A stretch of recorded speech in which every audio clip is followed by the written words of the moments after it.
자, 그래서 이제 투자의 의미를 이제 정확히 말씀드리지 않았겠습니까? 자, 그럴 때, 2번에 보면 부동산 투자의 장단점 해가지고 장점과 단점이 나와 있는데요. 일단 장점 중에서 가장 많이 출제가 되는 대목이 바로 지렛대 효과라는 거예요.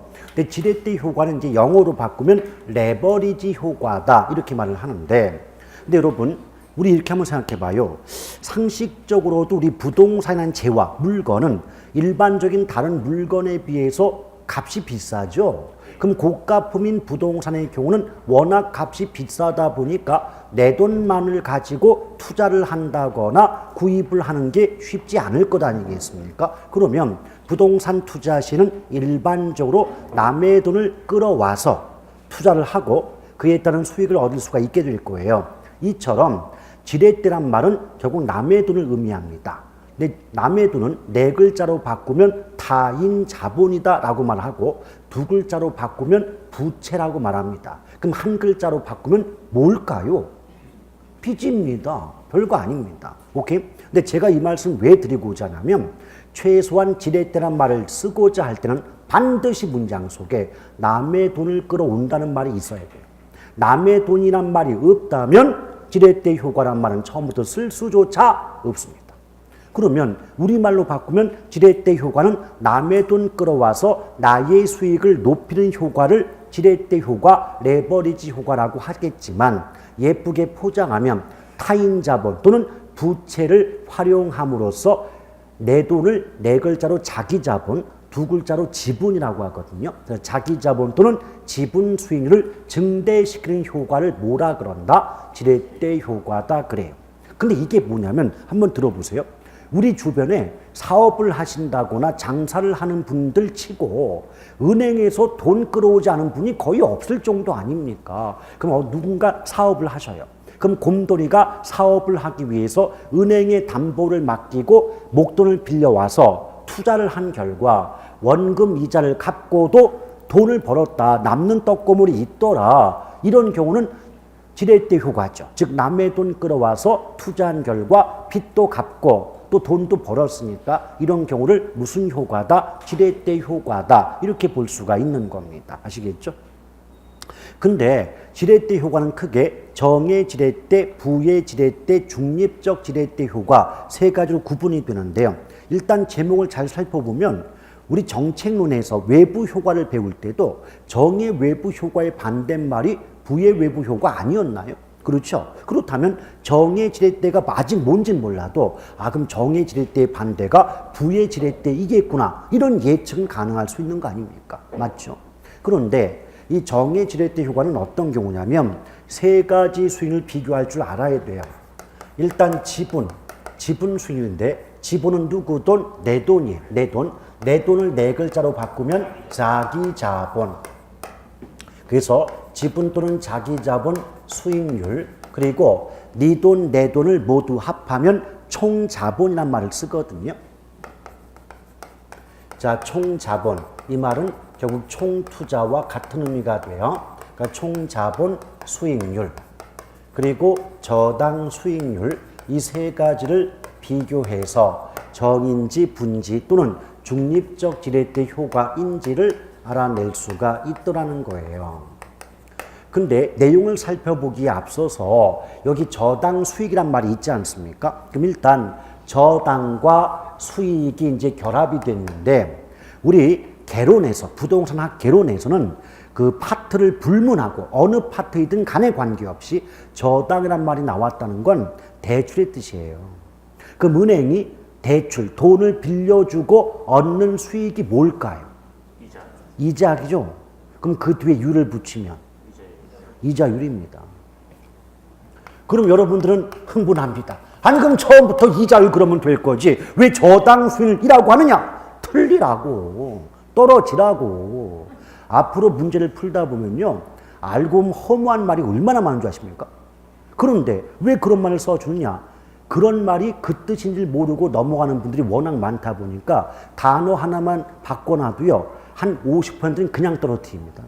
아시겠죠? 그러니까 저는 항상 안타까운 것 중에 하나가 뭐냐면 우리 수험생들께서 무조건 문제가 이상하다, 허무맹랑하다, 뭐 이런 잡쓰레기 같은 문제를 냈느냐 이러면서 수험 때마다 시험 때마다 욕하시거든요. 근데 제가 보는 관점에서는 문제의 하자 별로 없어요. 그 사람들은 떨어뜨린 목적에 굉장히 충실했을 뿐인 거예요. 그리고 똑같은 말인데 자주 쓰지 않았던 말을 썼을 뿐인 거지 잘못된 문제를 낸 게 없습니다. 그리고 그 중에서 이제 스스로 잘못을 인정하면 이의 신청을 받아주지 않습니까? 근데 이번 28회 문제 때는 1차 시험 과목 중에 이의 신청 받아준 문제가 하나라도 있습니까? 없지요. 오케이? 또 2차 과목 중에서도 공시법 한 문제 빼고는 전 과목에서 이의 신청 받은 게 하나도 없어요. 그러니까 뭐냐? 우리가 문제 이렇게 났다고 흥분하시기 전에 어떻게 내든 일단 그 문제를 합격점 이상 맞을 수 있을 만큼의 능력을 배양하고 나서 상대방을 욕을 해도 욕을 해야 된단 말이에요. 아시겠죠? 우리는 그래야 돼. 그리고 사실 그 능력이 배양이 돼가지고 이의 신청 안 해도 합격이 되면 신경이나 씁니까? 안 쓰지. 그게 안 되니까 이의 신청에 막 이렇게 목을 매달리는 거지. 내가 만약에 그 몇 문제 틀려도 충분히 합격할 수 있다. 그 점수 맞았다. 이러면 신경 써요? 아니 인정할 거 인정해 보자고. 신경 안 쓴다고. 근데 주변에서 한 문제로 떨어졌다. 아이고 우리 같이 가자. 그건 뭐냐면 본인도 한 문제로 지금 떨어지려고 하는 상황이야. 그러니까 그런 상황이기 때문에 말을 하는 것뿐이지 결국은 어때요? 고득점이나 아니면 그거 이상 득점 하신 분들은 같은 수험생 입장에서도 그 입장 신경 안 쓴다고요. 그렇죠? 예, 그러니까 어쨌든 우리는 인간적인 이해와 별도로 그런 일이 생기지 않도록 평소에 열심히 공부를 해가지고 시험 끝나는 즉시 해외로 튀시자고요. 해외로. 요새 보니까 저는 우리는 왜 상식적으로 해외여행이 국내 여행보다 비싸다는 선입관이 있지 않습니까? 한번 가보세요. 엄청 쌉니다. 볼 것도 많고 먹을 것도 많아요. 저는 뭐 해외여행 다른 거 필요 없어요. 얼마나 먹을 게 많은지 그걸로 행복해요. 자, 근데 어쨌든 저당 수익은 이 자리예요. 자, 그럼 볼까요? 정해지렛대 효과라고 하는 건요. 지분 수익률이 총 자본 수익보다 크고 총 자본 수익률이 저당 수익률 이자율보다 클 때 정해지렛대 효과가 발생한다라고 해요. 근데 저 얘기는 이론적으로는 저렇게 기억하시되 실제로 왜 저런 말이 어떻게 나올까? 이걸 이해하려면 나중에 어떤 주어진 조건의 바탕을 두고 공식 대입해서 값 한번 구해 보셔야 돼요. 그렇지 않으면 내게 안 되는데 일단 이론적으로 나오면 저렇게 나오니까 문장 자체는 기억하시되 나중에 계산 한번 풀어보시면 이해까지 충분히 가십니다. 어려운 내용은 아닙니다. 근데 어차피 정의 반대가 뭐죠? 부란 말이에요. 그럼 내용도 어떻게 돼요? 반대란 말입니다. 그럼 중립, 여러분 상식적으로 중립적이란 말은 어느 한쪽에 치우치지 않을 때 중립적이다 이러잖아요. 그러면 이 세 가지 수익률 값이 어느 쪽이 큰 쪽, 작은 쪽이 있을까요? 세 가지 수익률 값이 모두 같은 값이 나올까요? 같은 값이에요. 그게 중립이에요. 자, 그런데 계산은 나중에 한번 해보시고 이 말 뜻이 이거 어떤 건지 아십니까? 한번 들어보세요. 우리 이런 경우 있잖아요. 내가 지금 사업을 해보려고 돈을 벌어보려고 은행에서 목돈을 빌려와서 투자를 했다. 그럼 투자를 하면 수익이 나올 거 아니에요. 그럼 투자를 통해서 얻은 수익으로 빚도 갚고 남는 떡고물이 있더라. 이게 정의예요. 빚을 갚고도 돈을 벌었다. 남는 떡고물이 있다. 이게 정해지렛대거든요. 그럼 뒤집어서 자, 돈 벌려고 아주 굉장히 희망을 갖고 은행에서 돈을 빌려서 투자를 했어요. 그럼 수익이 나왔을 거 아니에요. 그 수익으로 빚도 채 갚지 못하게 됐다. 이런 경우를 부의지렛대 효과다. 이렇게 말해요. 그러면 중립이 굉장히 허무한 내용인데 돈을 빌려왔잖아요. 투자를 했어요. 수익이 나왔어요. 빚을 갚았다요. 남는 게 없더래요. 그게 뭐다? 중립이다. 아시겠죠? 그러니까 뭐다? 내용을 알고 보면 예컨대 왜 뒷집 김씨 아저씨가 돈 벌려고 은행에 집 맡겨가지고 돈 빌려와서 장사해가지고 아이고 떼돈을 벌었대 그래. 이게 뭐예요? 총이라니까. 근데 뒷집 그 앞집에 곰돌이 아저씨가 돈 벌려고 돈 빌려와가지고 그래 장사하다가 그냥 말아먹었대. 이게 뭐예요? 좋게 지냈더라고. 근데 옆집에 순이 아버지가 하나은행에서 돈 빌려가지고 장사를 했는데 그 빚은 갚았는데 남는 건 없더라네. 헛장사 했어. 이게 뭐예요? 중립이에요 이게. 아무것도 아닌 말들이에요. 근데 이걸 우리 문제에 나오는 문장으로 바꾸면 총 자본 수익률이 저당 수익률보다 크거나 총 자본 수익률보다 지분 수익률이 높게 나오는 경우 이를 정해지렛대 효과라고 한다. 이렇게 말이 나올 뿐이다 이거예요. 오케이? 됐어요? 그래서 제가 항상 문장을 강조하는 것 중에 하나가 뭐냐면 아무리 이해를 해본들 내가 익숙하지 않은 말이 문장으로 등장하면 그게 내가 배웠던 걸 인식하지 못하면더라 아는 문제도 다 틀리게 되더라 이 말이죠. 그래서 이해는 반드시 해야 되겠지만 그 이해를 바탕으로 자주 출제되는 지문은 반드시 익히지 않으면 아무리 많은 공부를 했어도 결과는 좋은 게 아닙니다. 아시겠죠? 그러니까 어떡합니까? 아니 그렇다고 무작정 외워도 답이 안 나오고 왜 이해만 돼도 답이 안 나오고 이해해놓고 나오는 문장을 또다시 외워야 되니 이중고일 수밖에 없죠. 근데 정확히는 삼중고 아닙니까? 계산도 하셔야 되니까. 그래서 개론이 다른 과목에 비해서 월등히 어렵다는 느낌을 받습니다. 그러나 나중에 보세요. 은근히 점수는 이 과목이 잘 나올 겁니다. 아시겠어요? 나중에 효자 과목은 개론이 된다는 것은 이 연사 강력히 주장합니다. 왜? 매년 그랬습니까? 매년 어려워요 이러면서 현장 가가지고 이놈의 개론 때문에 망했어요. 나중에 점수 매기면 개론이 제일 높더만 무슨. 왜 그런 거 있어요? 우리 예전에 학교 다닐 때도 어렵다고 와 되게 어려웠어요 이번 시험. 그거 은근히 채점하면 점수는 나오거든요. 야 이 과목 이번 정말 쉬웠어. 나 100점 나올 것 같아. 왠걸 점수 매기면 비가 와요. 폭풍이 몰아치 막 그러잖아요. 그래서 의외로 쉽다고 느낄 때보다 좀 어렵다고 느꼈을 때가 점수는 더 잘 나오게 돼 있습니다. 자, 지렛대효가 봤죠? 그 다음에 이제 그 뒷장을 넘겨보시면 여러분 가로 2번에 인플레이션 해지 나오지 않습니까? 여러분, 자, 옆에 뭐 구매력 보호란 말도 있는데 그 책 보지 마시라니까. 제목만 보시고 절 보세요. 별로 뭐 이쁘진 않지만 그래도 자주 보시다 보면 정감은 갑니다. 좀 촌스럽게 생겨가지고. 제가 지금 저도요, 과거에 이렇게 머리숱 많을 때는 저 괜찮았었어요. 근데 머리숱이 빠지는 순간 어떠한 헤어로도 감출 수가 없어요. 그래서 애가 갑자기 도시곰에서 시골곰으로 바뀐 이런 상황이 됐죠. 자, 근데 볼까요? 인플레이션. 자, 하나씩 질문합니다. 인플레이션의 의미가 뭐예요? 뜻이. 이게 그냥 가볍게 물가 상승입니다. 물가 상승. 근데 물가가 오르면요. 화폐 가치, 돈 가치는 올라갈까요? 떨어질까요? 떨어져요.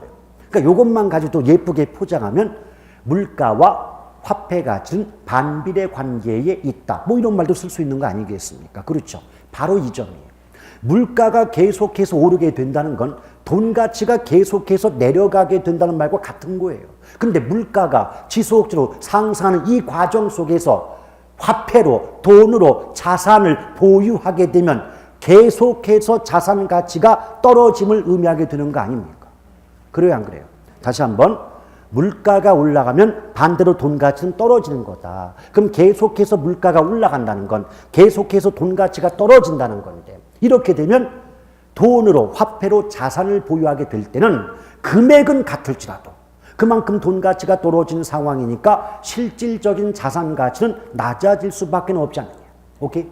이럴 때 자, 돈이 아닌 부동산으로 자산을 보유하게 되면 여러분 이렇게 볼까요? 그냥 간단하게 물가니까 물건의 가격 아닌가요? 그렇죠. 그럼 물가가 오른다는 건 시장에서 거래되는 물건들의 가격이 올라간다는 말과 같은 거 아닌가요? 근데 물가가 올라가면 부동산도 물건이니까 부동산 가격도 함께 올라가게 되는 거 아니겠습니까? 오케이? 그러면 지속적으로 물가가 상승할 때 부동산 가격도 오르고 있는 상황이라면 돈으로 자산을 보유하는 것보다는 부동산으로 자산을 보유하는 것이 자산 가치가 낮아지는 걸 막을 수 있는 건 아니냔 말이죠. 왜? 부동산 가격도 함께 올라가니까. Understand? 이걸 우리 뭐라 그래요? 인플레이션 해칭 또는 구매력 보호의 장점을 갖는다 이렇게 말하죠. 그 다음에 이제 또 어떤 장점이 있습니까? 소득이득과 자본이득의 기대 이랬는데요.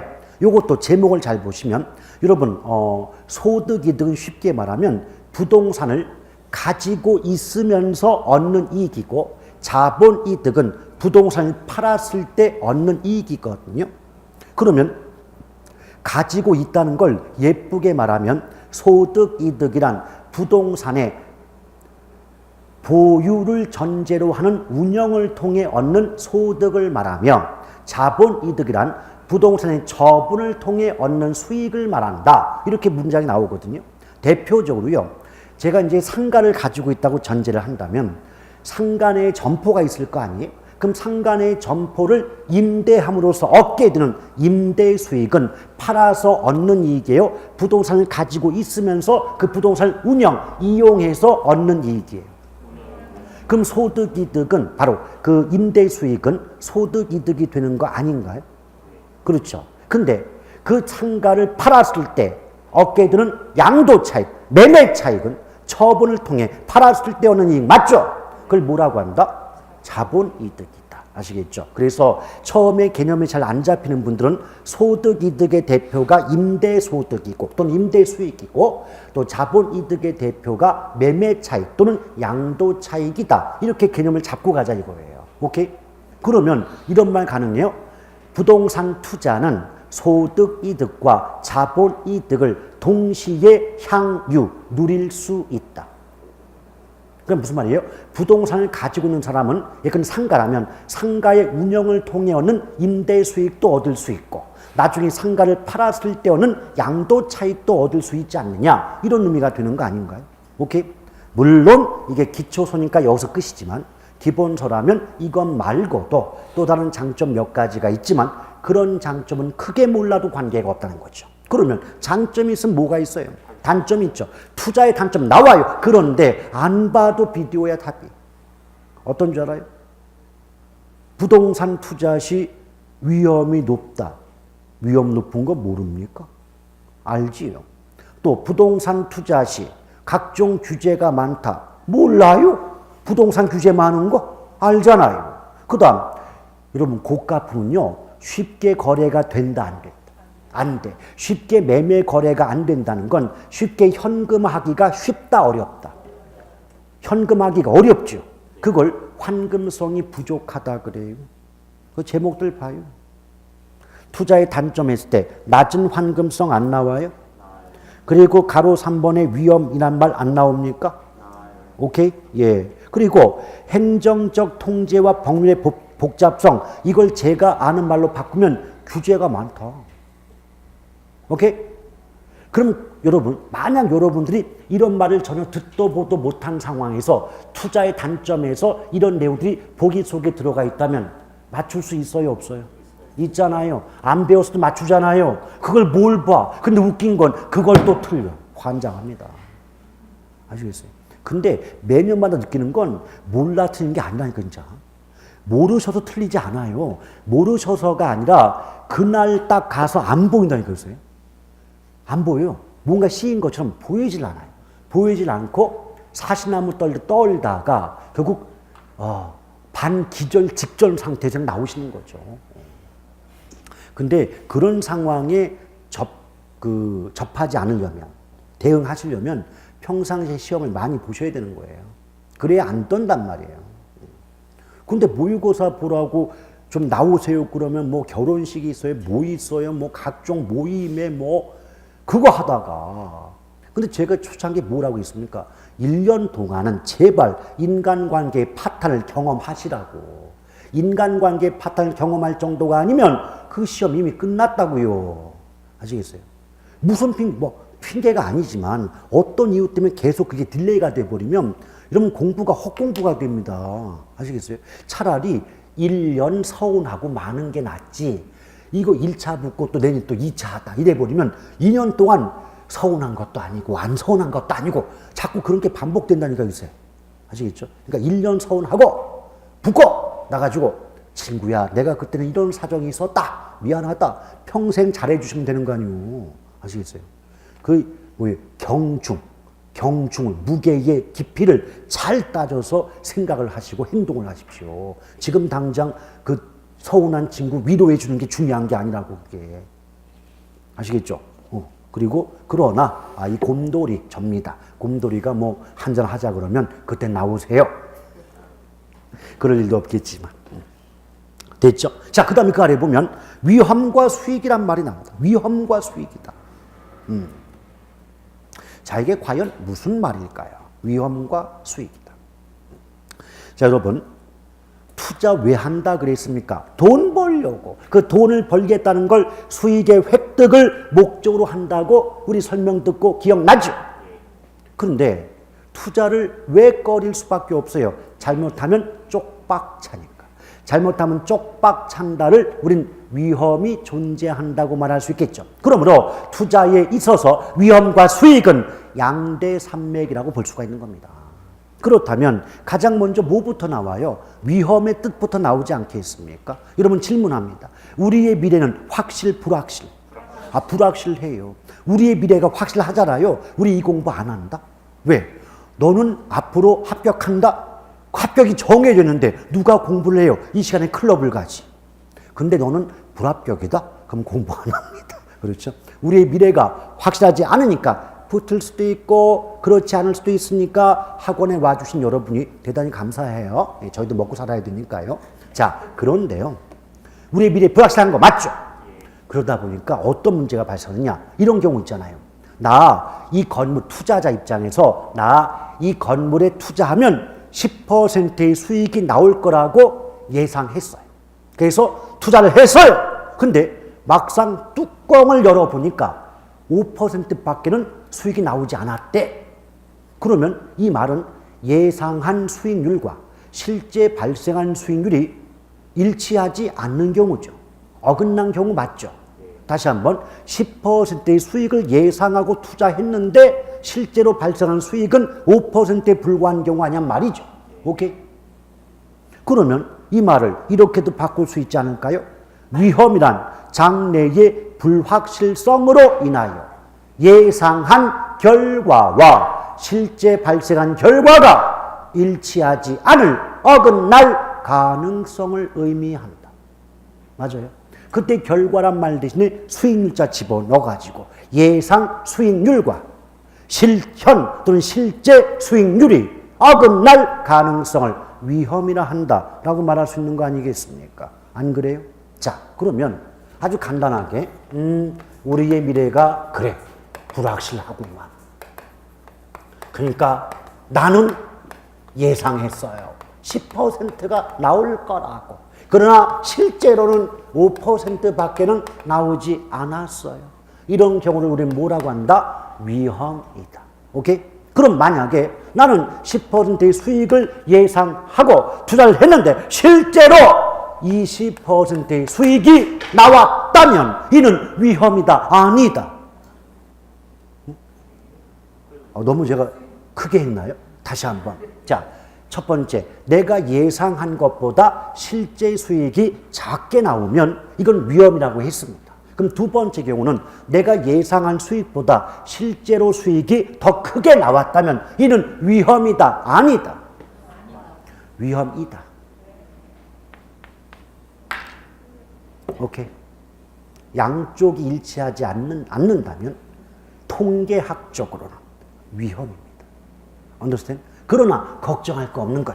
이렇게는 안 나옴. 잘못 냈다간 요걸 태백으로 먹어. 오케이? 왜? 이게 실제였다면 따봉인 거 아니오. 예상 2배가 좀 나왔는데. 그러나 이론적으로는 저것도 위험인 거예요. 왜? 위협의 뜻은 예상한 것과 실제 발생한 것이 일치하지 않으면 예상한 것보다 적게 나오든 많이 나오든 이론적으로는 위험이라고 하니까. 오케이? 그러나 그런 문제를 잘못 냈다간 출제자가 이름 모를 뒷산에 변사체로 발견될 가능성이 높기 때문에 그렇게는 내지 않는다. 그러나 이론적으로는 이 말도 맞는 말이에요. 아시겠죠? 근데 어디까지나 여러분들은 예상한 결과와 실제로 발생한 결과가 어긋나다, 일치하지 않는다면 위험이라고 보셔도 무방한 겁니다. 아시겠죠? 자, 그런데 그런 위험에는 어떤 게 있느냐? 거기 위험과 수익에 측정해가지고 측정 방법을 보니까 위험은 표준 편차나 분산으로 측정하며 수익은 가중 평균으로 측정한다 이랬잖아요. 근데 여러분 혹시 여러분들 저도 여러분과 마찬가지로 중학교 고등학교 다닐 때 수포자였어요. 수학 포기자. 여러분 눈빛 보니까 나는 수학 잘했다는 눈빛인데 수학 잘하시는 분 계십니까? 좋아하시는 분 없어요? 네? 좋아했다가 망했다. 그러니까 어디까지 그러니까 결과는 뭐 별로 안 좋았지만 좋아는 했습니까? 수학을 좋아는 했나요? 네, 그래요. 이런 분을 우리는 괴물이다라고 하죠. 어떻게 수학을 좋아할 수 있어요? 예. 근데 그렇습니다. 수학을 좋아했죠. 그런데 제가 이 말씀을 갑자기 왜 드리고 있느냐? 저 역시 수학을 그토록 싫어했지만 요건 기억나요. 수학에서도 가장 싫어하는 부분이 확률 통계. 이런 거 나오면 미치잖아요. 근데 확률 통계에서 용어 중에 분산이나 표준 편차 또는 평균 이런 용어를 들었던 기억은 있지 않습니까? 뭔 뜻인지는 몰라. 근데 그런 용어를 들었던 기억은 있어요, 없어요? 있지요. 사실 이 부분은요, 원래대로 공부하려면 확률 통계를 배워야 되는 거예요, 이게. 그런데 우리 시험에 그렇게 안 나오니까 저도 이 과목을 가르치는 거예요. 만약 이 부분에서 수학상 확률 통계를 해라! 그럼 저도 즉시 사표 내고 다른 거 할 겁니다. 왜? 나도 못하는데 수험생한테 일부러 할 수 있는 척 그렇게 하지 못할 거 아니에요. 그렇죠? 근데 우리는 그래서 지금까지 뭐 그래요. 평균이나 분산 표준 편차를 구하는 계산 문제 물론 나온 적이 있습니다. 근데 그 문제가 나올 때마다 맞출 사람 없습니다. 어차피 틀리는 문제고 맞출 수 없는 문제입니다. 시원하게 포기하세요. 오케이? 근데 그나마 다행스러운 건 이 분산이나 표준 편차값 구하는 계산 문제가 출제 주기가 8, 9년이에요. 그러니까 짧으면 한 7년에 한 번, 좀 길면 8, 9년에 한 번 나올까 말까 하기 때문에 그나마 다행인 겁니다. 오케이? 그러니까 이걸 포기해도 구제당락에 큰 지장을 받지 않는다. 다만 이렇게만 기억하자는 거예요. 앞으로 문장 속에 분산이다, 표준 편차다 이 말이 나오면 위험이구나 라고 생각하시고 평균이란 말이 붙었으면 수익이구나 라고 이해하자 이 말이에요. 그럼 예컨대 문장 속에서 A 투자의 평균은 높고 분산은 작다 이렇게 나왔다면 평균이니까 수익 써놓고 분산이니까 위험 써놓고 그 문장 해석해보면 A 투자는 예상되는 수익은 높은데 분산, 위험은 낮다, 작다의 의미가 되는 거 아니겠습니까? 그런 해석 정도만 가능하다면 투자와 관련된 이 부분은 모두 다 풀어낼 수가 있게 됩니다. 아시겠죠? 자, 약속을 하나 해주세요. 어떤 연습을 하자. 무조건 분산이나 표준 편차만 나오면 즉시 위험이라고 써놓아라. 그리고 평균자가 나오면 역시 즉각적으로 수익, 정확히 말하면 예상 수익 이렇게 써놓고 문제를 풀면 아주 쉽게 정확한 답을 구할 수가 있게 됩니다. 아시겠죠? 오케이? 자, 그렇게 보시면 돼요. 자, 그러면서 이제 사례가 나오는데 이 사례는 제가 그랬죠. 기초 입문 단계에선 제가 공식을 대입한 계산은 아예 건들지 않는다고 했습니다. 여러분 지금 이론적인 내용도 받아들이기 쉽지가 않은데 벌써부터 계산을 대입을 해버리면 되게 힘들어하는 선입관이 박혀있기 때문에 개론 앞으로 공부가 힘들어져요. 그러니까 얘네들은 어차피 나중에 입에서 단내가 날 정도로 접할 기회가 많으실 테니까 걱정하지 마시고 다음으로 미루시길 바랍니다. 그런데 거기 참고 있잖아요. 표가 있죠? 없어요? 그 70쪽에 위에 보면 참고 파란색 해가지고 표 나오고 해설을 봐요. 놀래요. 해설을 보니까요. 세상에 무슨 제곱도 그냥 쉽지가 않은데 거기에 또 루트를 씌웠네.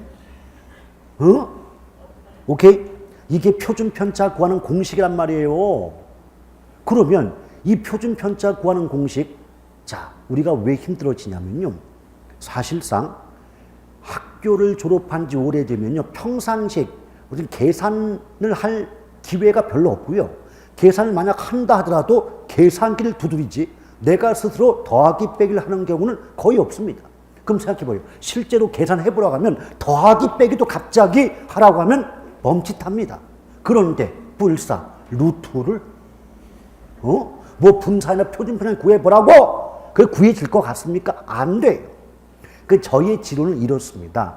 어차피 만약 이거를 계산할 수 있다 할지라도 이거 한 문제 풀 때 5분이 걸린다면 나는 차라리 그걸 과감히 포기하고 1분 내에 풀 수 있는 5문제를 풀어내겠어. 그것이 한 문제 포기하고 5문제를 맞추는 것이 합격의 지름길 아닌가요? 누가 이 문제 푼다고 10점을 줍니까? 아니지 않습니까? 똑같이 2.5점입니다. 그러니 계산 문제는 앞으로 이것만 하시오. 제가 하라는 것만 하십시오. 그거는 아주 쉽게 답을 구할 수 있는 문제니까 1분 안에 해결이 됩니다. 그럼 제가 앞으로 수업을 하면서 이건 하지 말아요. 이건 안 돼요. 라고 하는 것들은 쳐다보지도 마세요. 그리고 무조건 2번 내지 3번을 답으로 하세요. 아시겠죠? 자, 근데 그거 아십니까? 기출문제의 계산문제의 정답은 2, 3, 4번 중에 있습니다. 2, 3, 4번. 그러니까 전통적으로는 4번이 많았어요. 근데 금년은 2번이 많았고 작년은 3번이 많았습니다.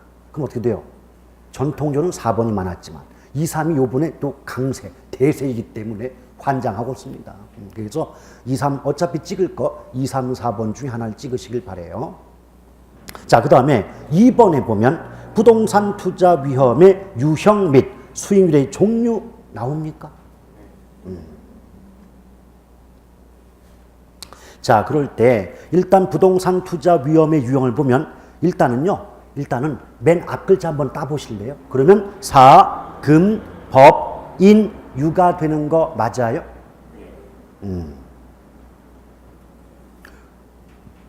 문제가 단순하게 나오면 그 종류를 물어보는 경우도 있습니다. 그래서 사업상 위험, 경영, 법적, 금융, 인플레 위험 이 5가지, 유동성 위험까지 사금, 법인유 이렇게 보시면 되는데요. 일단 사업상 위험은 다른 말로 경영 위험이라고도 하는데 그 속에는 시장 위험, 위치 위험, 운영 위험이 다시 구분이 될 수가 있는 거죠. 근데 나중에 제가 따로 설명을 드리겠습니다만은 시장 위험 부분은요, 시장 상황과 관련된 위험이기 때문에 그 어떤 투자자도 피할 수 없으므로 체계적 위험에 해당이 된다. 이런 말을 씁니다. 지금 몰라도 돼요. 근데 운영이나 위치 위험 등은 피할 수 있다는 관점에서 비체계적 위험 이런 말을 쓸 수가 있는 거고요. 그 다음에 금융상 위험 그랬는데 이 금융상 위험은 핵심이 채무 불이행 위험이에요. 여러분 채무 불이행이란 말은 빚을 갚지 못한다는 의미가 되지 않겠습니까? 이거는요. 앞에서 부동산 투자의 장점 중 지렛대 효가 있었죠. 그 지렛대 효과와 동전의 양면이에요. 왜냐? 제가 아까 지렛대는 누구 돈이라고 했어요? 남의 돈, 타인 자본 그랬죠? 그럼 이론적으로는 타인 자본, 남의 돈을 많이 끌어올수록 지렛대 효과는 커진다고 말해요. 오케이? 근데 또 현실적으로 남의 돈 많이 끌어올수록 그만큼 빚을 갚지 못할 위험도 커지게 되는 거 아닌가요? 맞습니까? 그래서 투자의 장점 중 지렛대 효과와 투자 위험 중 금융상 위험은 동전의 양면과 같은 관계입니다. 아시겠죠? 그러면 얘네 둘을 묶어가지고 기초에 나왔던 문장으로 바꿔볼 테니까 그냥 한번 들어보세요. 타인 자본의 비중이 커짐에 따라 이 말을 다르게 바꾸면 부채 비율이 커짐에 따라 지렛대 효과는 커지는 반면 투자와 관련된 위험 역시 증가하는 경향을 보인다. 맞잖아요. 근데 이렇게 예쁜 이 문장을 해석해보면 야, 남의 돈 많이 끌어오게 되면 지렛대 효과가 커지지만 그만큼 빚 못 갚을 위험도 커지는 거 아니냐?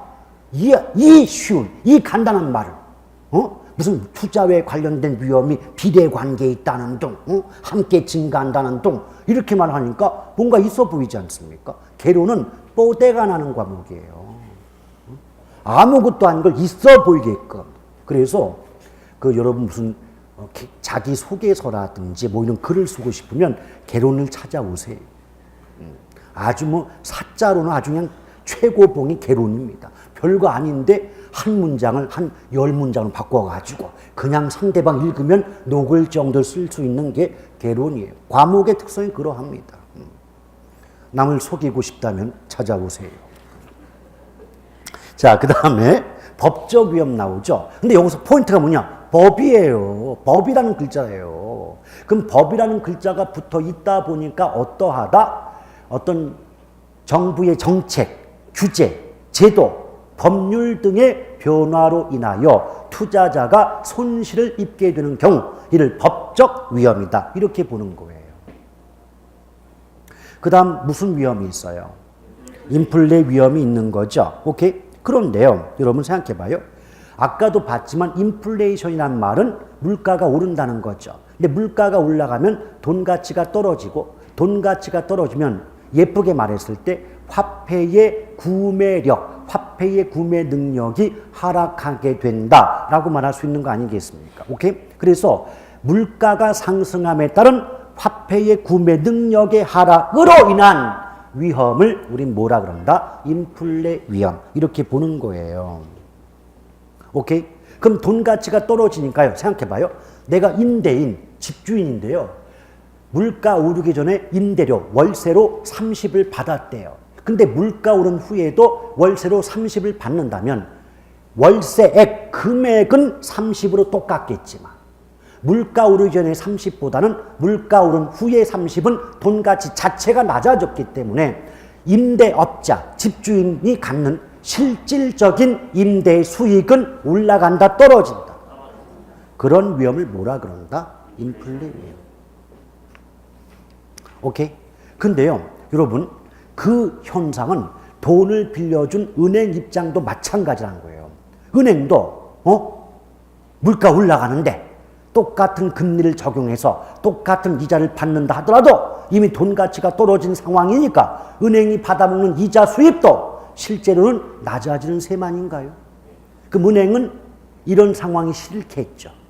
따라서 은행 입장에서, 대출기관 입장에서, 금융기관 입장에서 이러한 인플레 위험을 피하고자 할 때는 고정금리로 대출을 해주고자 할까요? 변동금리로 대출하기를 선호할까요? 변동이죠. 오케이? 그런데 기출문제는 항상 그 변동금리를 고정금리라고 함으로써 틀리게 만들었죠. 30년 동안. 30년 동안 맨날 그렇게만 문제를 냈구만. 30년 동안 맨날 틀리는 그것이 알고 싶습니다. 아시겠어요? 여러분, 기출문제를 어차피 저희 같은 경우는 직업이잖아요. 직업이로다 보니까 개론과 관련된 기출문제는 다 풀어보고 그 지문이 모두 제 머릿속에 있다 하지 않았습니까? 그럼 저는 화병이 납니다. 아니 어떻게 매년마다 이 부분에서 문제 나오면 다른 거 없고 맨날 나오는 문장이 금융기관 입장에서는 인플레 위험을 피하고자 또는 앞으로 인플레이션이 예상되는 경우 당연히 변동금리로 대출하기를 선호한다고 나와야 되는데 나올 때마다 고정을 썼는데 또 불구하고 그거 조심하라고 맨날 설명하는데도 어떻게 그 말 나오면 또 틀린단 말입니까?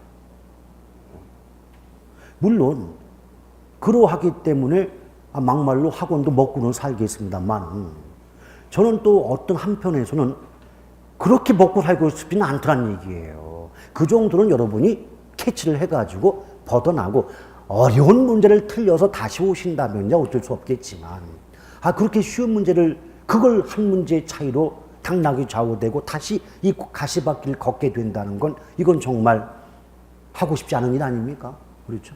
저도 여러분을 학원에서 그런 이유 때문에 다시 보고 싶은 마음은 전혀 없어요. 서로가 힘들어요, 서로가. 아시겠죠? 틀리시면 안 돼요. 그 다음 오른쪽에 유동성 위험이 나오는데 그 유동성 위험을 다른 말로 환금성 위험이다 그래요. 그럼 생각해 보세요. 환금성 위험할 때 환금이 뭡니까? 금, 현금으로 교환한다. 무엇을? 부동산을. 그럼 부동산을 현금으로 바꾼다는 것은 무엇이 이루어진다는 의미입니까? 거래, 매매가 이루어진다는 얘기 아니겠습니까? 그래서 이게 시험에 나올 때는 이렇게 나오죠. 환금성 또는 유동성 위험이란 부동산의 매매 또는 거래 과정에서 발생하는 시장 가치상의 손실 가능성을 의미한다. 이렇게 말이 나오는데요. 그걸 우리가 아는 말로 바꾸면 금매? 금매. 아시겠어요? 금매가 뭐예요? 이 매도자의 급박한 사정 등으로 인하여 원래 정상적인 거래를 거친다는 2억의 매도, 팔아먹을 수 있는 물건을 그 매도자가 갑자기 이민을 떠나야 된다, 직장이 변경돼서 다른 데로 이사를 떠나야 된다, 이런 사정 등으로 인하여 2억이 아닌 1억 7천, 1억 6천에 매도했다면 거래 과정에서 3천, 4천을 까먹고 있지 않느냐? 이런 위험을 뭐라 그래요? 유동성 또는 환금성 위험이다. 이렇게 말하고 있는 거죠. 오케이? 아니, 그럼 우리 입장에서 그냥 금매내 하면 될 것을 거래 과정에서 발생하는 시장 가치상의 손실 가능성 이래 버리니까 걔는 못하나? 이러고 있는 거예요. 오케이? 됐죠? 자, 위험까지 말씀드렸고 이제 가로 2번 수익률의 종류부터는 또 잠깐 쉬었다 이어가도록 하겠습니다.